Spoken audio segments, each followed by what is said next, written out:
আজকে দেখো আমি লাউ দিয়ে মাংস দিয়ে রান্না করবো। এই দেখো লাউটাকে কেটে মাংসটাকে কেটে ছোট ছোট করে কেটে মোটামুটি ছোট করে বেশি ছোট করিনি, কেটে ধুয়ে পরিষ্কার করে রেখেছি।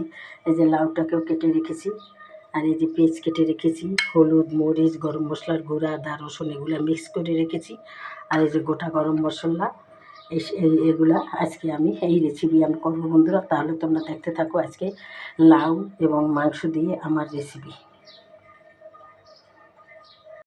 আমি নতুন চুলা তৈরি করেছি, সেই চুলায় মাংস আর লাউ দিয়ে মাংস বসিয়ে দিয়েছি। দেখো পাতিলে তেল দিয়েছি।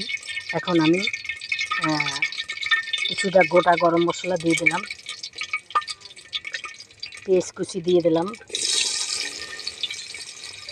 এটা দিয়ে আমি একটু লাল করে নেব, বাদামি কালার।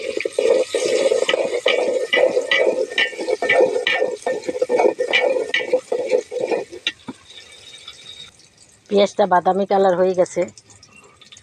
এখন বন্ধুরা আমি এই যে মশলাটা অ্যাড করে রেখেছি সেটা দিয়ে দিলাম।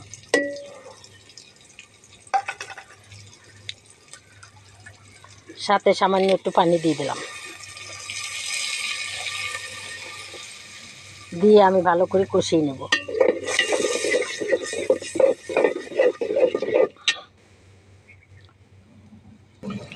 মশলাটা কষানো হয়ে গেছে বন্ধুরা।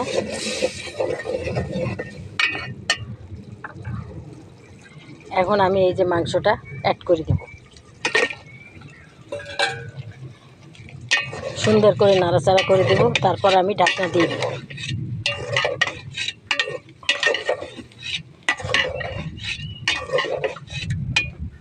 লাউ দিয়ে মাংস খুবই সুস্বাদু, খুবই মজা হয় বন্ধুরা, রুটি দিয়েও খেতে খুবই ভালো লাগে। এখন আমি ঢাকনা দিয়ে দিলাম। বন্ধুরা মাংসটা কষানো হয়ে গেছে, এখন আমি লাউটা অ্যাড করে দেব।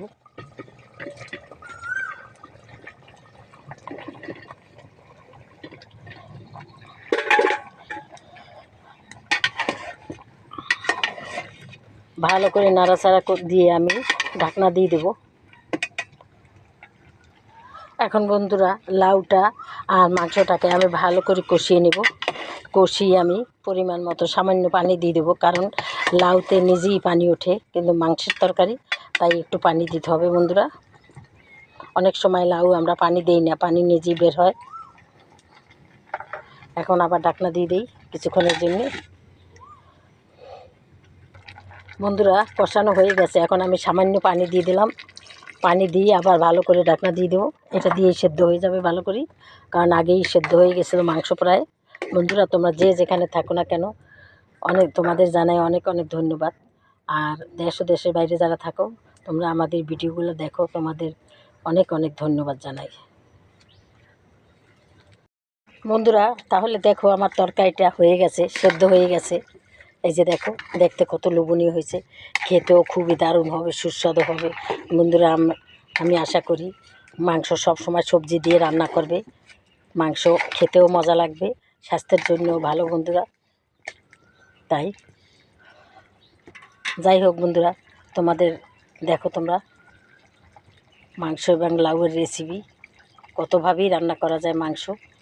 তাহলে আজকে আমি লাউ দিয়ে রান্না করলাম, মিষ্টি কুমড়া দিয়ে, পেঁপে দিয়ে, চাল কুমড়া দিয়ে, শসা দিয়ে, নানান কিছু দিয়ে রান্না করা যায়। কিন্তু একবার লাউ দিয়ে এভাবে রান্না করে দেখবে, কত স্বাদ হবে দেখবে। এটা রুটি পরোটা দিয়েও খেতে খুবই দারুণ হয়, সুস্বাদু হয়। তাহলে বন্ধুরা আমি এখন তোমাদের পরিবেশন করে দেখাবো।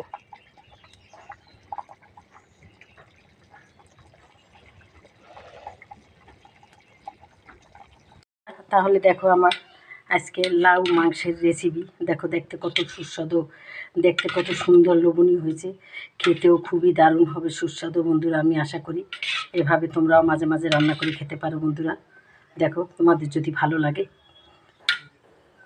এই রেসিপি, যদি তোমাদের কাছে ভালো লাগে তাহলে অবশ্যই আমাকে একটা লাইক দিবে, আমার চ্যানেলটাকেও সাবস্ক্রাইব করে দেবে এবং দয়া করে একটা শেয়ার করে দেবে বন্ধুরা। তাহলে আমি সামনের দিকে এগিয়ে যেতে পারবো। আর যদি বেশি ভালো লাগে তাহলে বন্ধুরা তোমরাও রান্না করে খাবে। আর যারা তোমরা ফেসবুক পেজ থেকে দেখবে তারা অবশ্যই একটা ফলো দেবে বন্ধুরা।